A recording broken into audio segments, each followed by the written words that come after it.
इस सेशन में हम लोग पढ़ेंगे कैनोनिकल कवर और it's other name is minimal cover.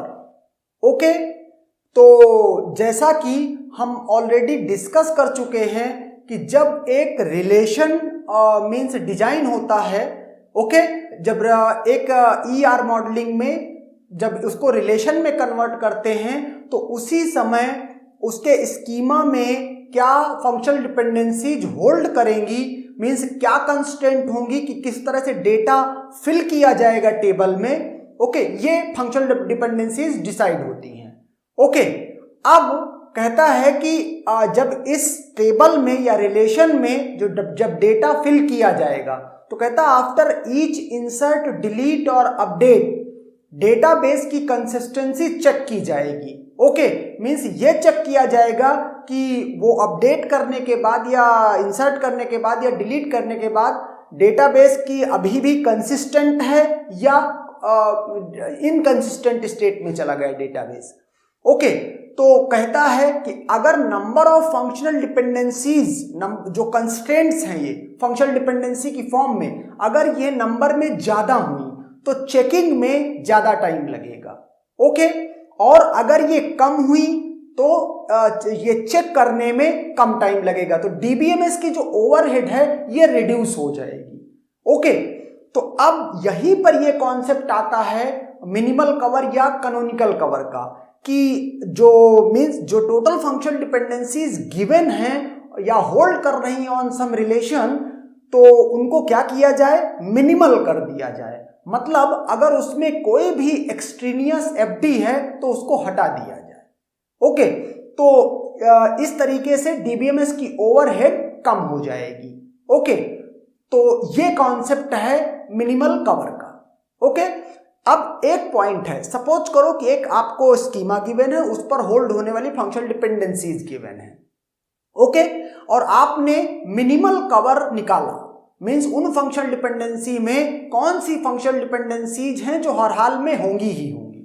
Okay, means आपने समहाउ कोई टेक्निक लगा करके रिड्यूस किया नंबर ऑफ फंक्शनल डिपेंडेंसीज को, तो अब वो मीन्स वो फंक्शनल डिपेंडेंसीज जो रिलेशन पर होल्ड करेंगी ही करेंगी, तो उसको बोल रहे हैं कि मिनिमल कवर है। तो कहता है मिनिमल कवर एक फंक्शनल डिपेंडेंसी का एक से ज्यादा हो सकता है।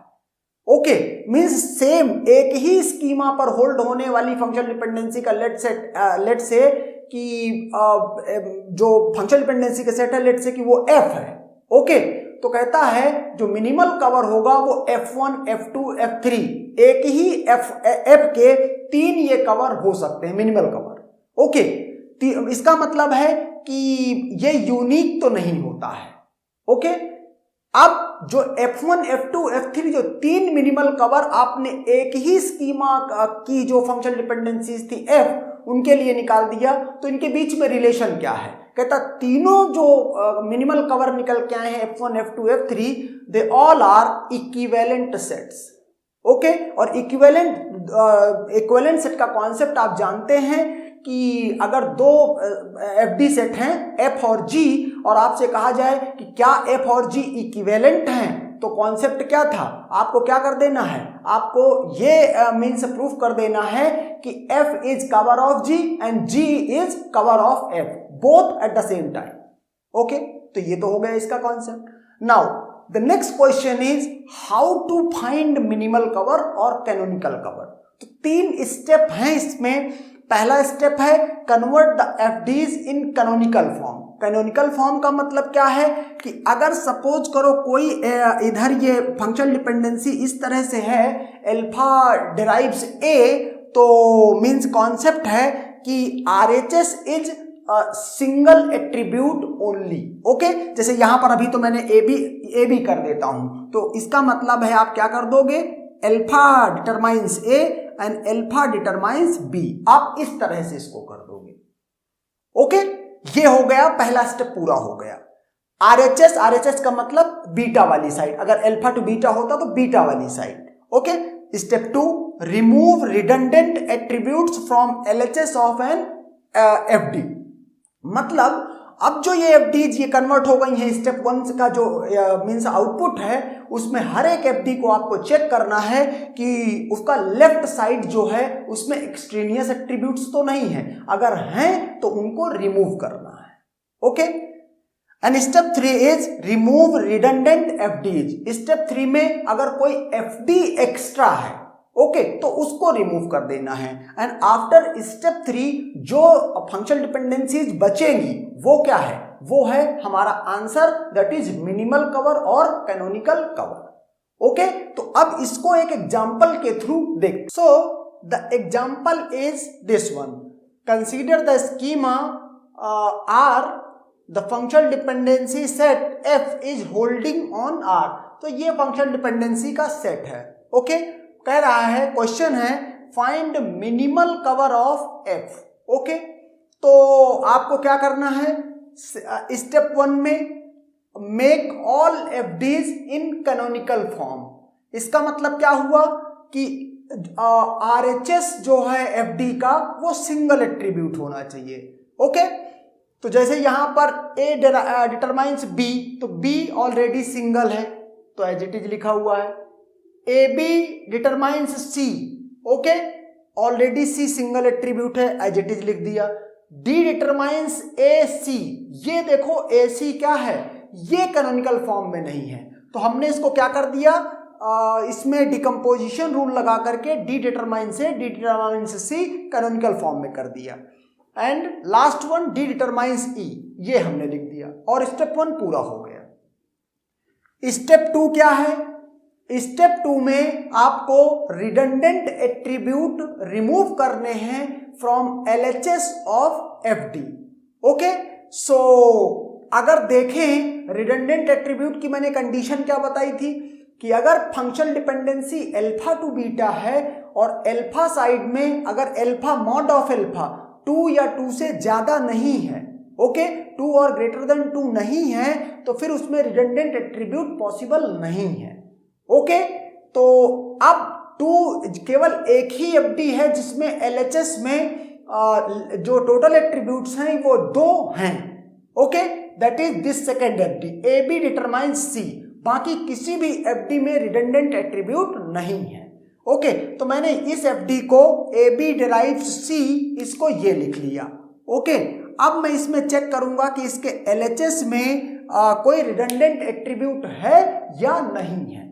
ओके, तो अगर इसके एलएचएस में रिडंडेंट एट्रीब्यूट है तो मैंने पहले क्या किया, पहले मैंने कहा let a attribute A is redundant. तो अब आप कॉन्सेप्ट क्या कहता है, कहता कि अगर पहले आप एज्यूम कर लो कि ए रिडंडेंट है। ओके, अब क्या करो, जो बाकी बचे एट्रीब्यूट हैं उनका क्लोजर लो यूजिंग रिमेनिंग एफडीज। मतलब यहां बाकी बचा हुआ क्या है, सिर्फ बी, तो बी का क्लोजर लूंगा और कौन सी फंक्शनल डिपेंडेंसी यूज नहीं करूंगा, सिर्फ ये वाली फंक्शनल डिपेंडेंसी यूज नहीं करूंगा, बाकी सारी एफडी यूज करूंगा for finding the closure of B.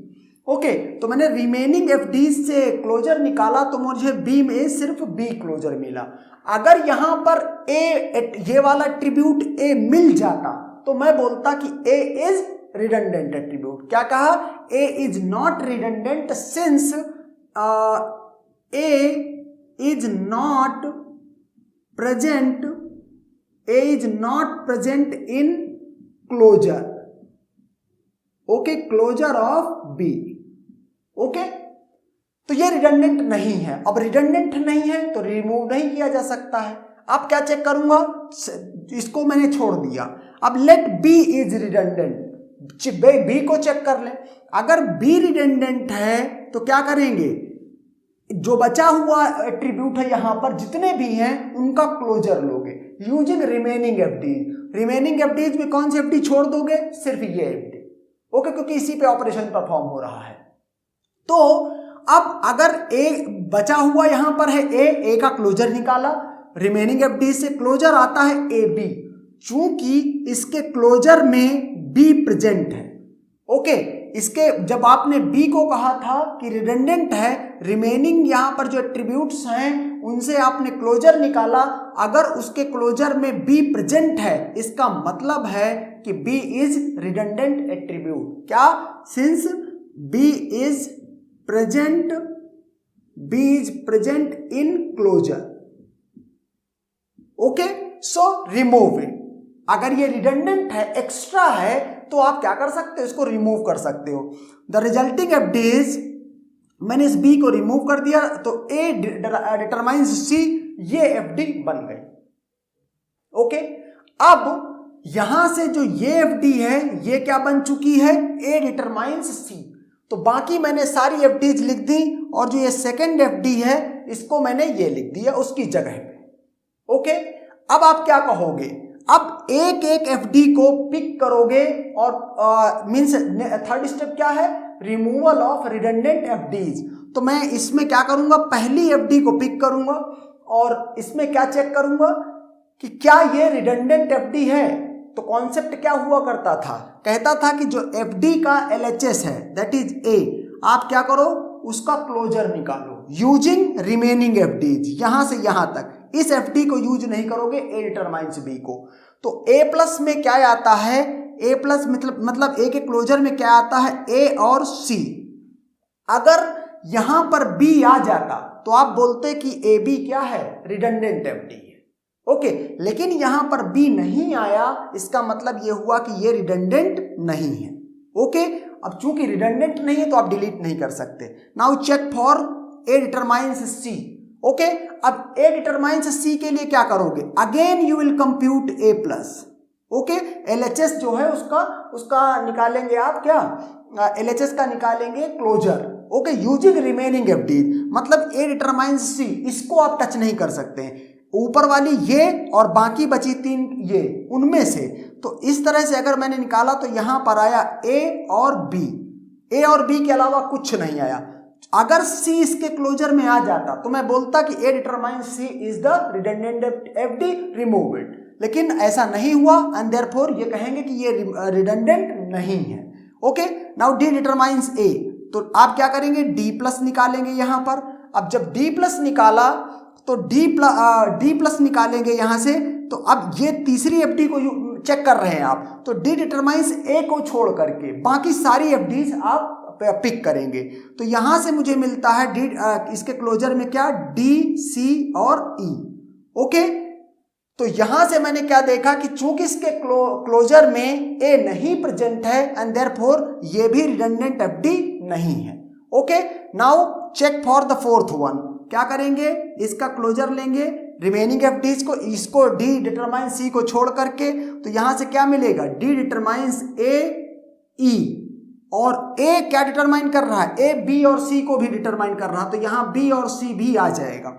अब देखना बहुत ही अच्छा कॉन्सेप्ट है यहां पर, क्या कि डी डिटरमाइंस सी, ये एफडी है। तो हमने क्या कहा था, अगर क्लोजर में सी आ गया, जैसे कि यहाँ डी डिटरमाइंस सी है और इसके क्लोजर में आ गया, जबकि हमने डी डिटरमाइंस सी को इसको तो यूज ही नहीं किया क्लोजर को फाइंड करने के लिए, and still we are getting C, it means कि डी से कहीं से तो सी डिराइव हो रहा है।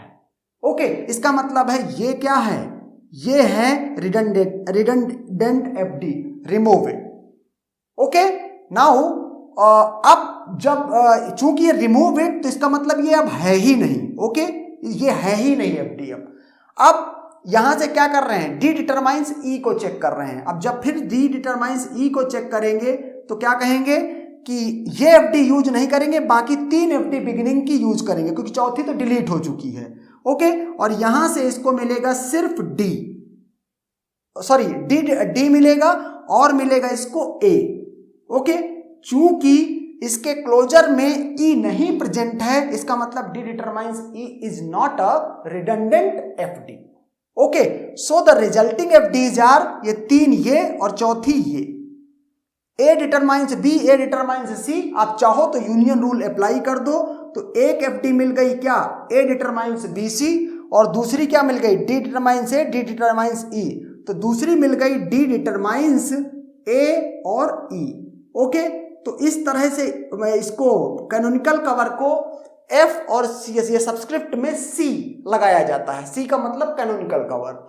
ओके, तो इस तरह से ये क्या मिल गया हमको, ये मिल गया canonical cover. Okay, and that's done.